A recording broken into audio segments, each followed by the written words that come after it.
The story of this fight doesn't begin with chaos, it begins with control, and from the very first exchange, Renato Moicano made it clear that this was not going to be a wild, back-and-forth war. This was going to be a demonstration. Across from him stood Chris Duncan, a fighter known for grit, toughness, and his willingness to embrace the fire of a brawl. But what unfolded inside that cage wasn't a contest of will, it was a masterclass in precision, timing, and discipline, where every mistake was punished and every opening was exploited with ruthless efficiency from the opening seconds. Moicano approached the fight like a surgeon, not a slugger. His jab wasn't just a punch, it was a tool of control, a measuring stick, and a weapon all at once. He used it to dictate distance, disrupt rhythm, and slowly dismantle Duncan's confidence. Every time Duncan tried to step in with his aggressive style, he was met with a sharp, accurate jab that snapped his head back and reminded him that he was a step behind. This wasn't just striking, it was calculated dominance, where Moicano neutralized almost everything thrown at him while steadily building his own offense. Duncan, to his credit, didn't come in timid. He threw leg kicks, attempted to close distance, and tried to drag Moicano into the kind of chaotic exchanges where he usually thrives. But even here, Moicano had answers. The leg kicks that should have been a foundation for Duncan's offense were consistently checked, often painfully, turning what should have been an advantage into a liability. Each check not only defended the strike, but also returned damage, slowly wearing down Duncan's base and limiting his mobility. It was a subtle but devastating layer of control that added to Moicano's growing dominance. As the first round unfolded, the gap in technical ability became more and more apparent. Duncan's movements were wide, explosive, and energy-consuming, while Moicano's were tight, efficient, and purposeful. Where Duncan needed big motions to create offense, Moicano needed only small adjustments, one step, one angle, one perfectly timed counter. The difference wasn't just visible, it was undeniable. Moicano wasn't just winning exchanges, he was dictating how they happened in the first place. And yet, there were moments where Duncan tried to adjust. He attempted to slip the jab, to counter, to turn defense into offense. But even those adjustments were anticipated. Moicano seemed to read him like a book, understanding not just what Duncan was doing, but what he was about to do next. When Duncan leaned to evade, Moicano was already preparing the follow-up. When Duncan tried to return to center, the right hand was waiting.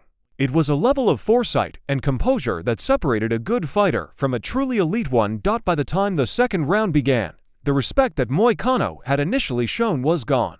He had gathered the data, understood the patterns, and now he was ready to close the show.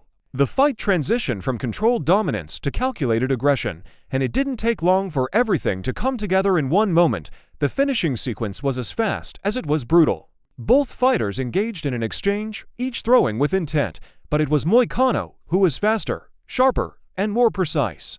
As Duncan leaned into his attack, Moicano's counter landed clean, a left hook that snapped the head and dropped him instantly. It wasn't just power that caused the knockdown, it was timing, accuracy, and the exploitation of a defensive lapse as Duncan momentarily left his chin exposed. From there, everything happened in a blur. As Duncan instinctively tried to recover, even attempting to grab hold and initiate a takedown, Moicano reacted instantly. He sprawled, spun, and took the back with seamless efficiency. It was the kind of transition that only comes from years of high-level experience, where instinct and technique merge into one fluid motion. Within seconds, the choke was locked in, a rear-naked choke applied with precision and urgency. What made the moment even more striking was how quickly it all unraveled for Duncan. A single mistake, a single lapse in defense, and the fight was over. There was no prolonged struggle, no drawn-out escape attempt. Once Moicano had the position, the outcome felt inevitable. The choke tightened, the resistance faded, and the referee stepped in to call it. Just like that, the fight was finished. In the aftermath, the performance spoke louder than any words could. This wasn't just a win for Moicano, it was a statement. A reminder that he belongs among the elite, that his skill set is not only effective, but dangerous for anyone who underestimates him. He had already proven himself against top competition, and this fight only reinforced that reputation. The striking was sharp, the defense was disciplined, and the grappling was, as always, lethal. For Duncan, the fight exposed some harsh realities. His toughness and willingness to engage are undeniable, but at this level, raw aggression without refined technique can only take you so far.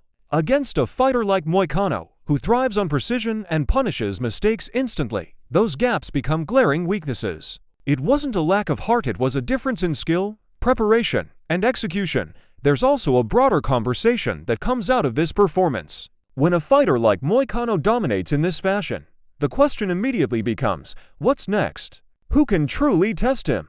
His ability to control distance, defend effectively, and finish fights both on the feet and on the ground makes him a nightmare matchup for many in the division.